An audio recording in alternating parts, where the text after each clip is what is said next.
All right, hi, I'm gonna teach you guys how to shape your braid, at least the way that I do it.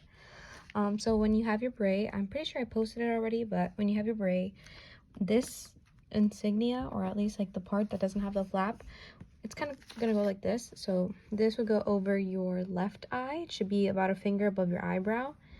And then this flap will go above, like kind of like over your right eye, and then it should be covering your left ear.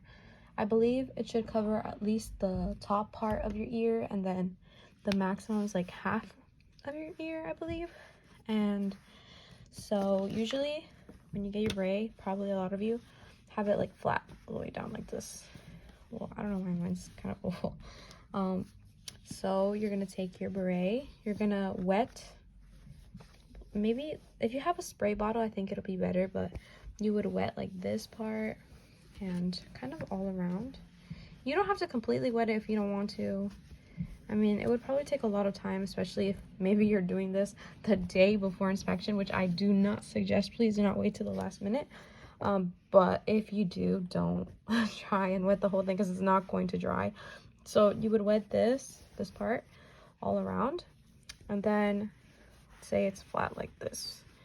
You would take this part and then just kind of have it go over the insignia, and then you would just pull over the rest, at least going halfway to your braid. So like this part, let's say if it was cut this way, it should be going at least half of it, covering this little the rim, I think, I don't know what that's called.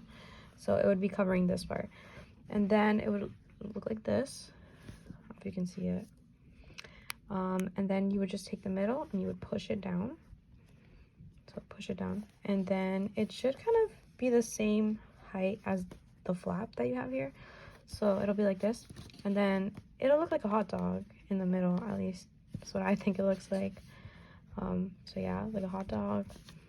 And then when you have it like this, since it's wet, it can hold its shape if you stack a bunch of books on it. I stacked like 2 books on top of it, and you leave it overnight, and then the next day it should be done. But if you're doing this on a Saturday or like right now, probably wet the whole thing and then let it dry. Not with this thing, obviously. Like if you have your insignia, like it doesn't have the back part, so you can just take it out or in, then you can just wet this part. But if you're gonna do like the whole thing, like you're gonna wet the whole thing, probably take it off and then let it dry, and then you can wet this part and do the whole process again. So when you have it, like when it's dry the next day after you take off the books, it should hold its shape, and then when you put it on, it'll be like this, and it'll hold the shape of this little flap.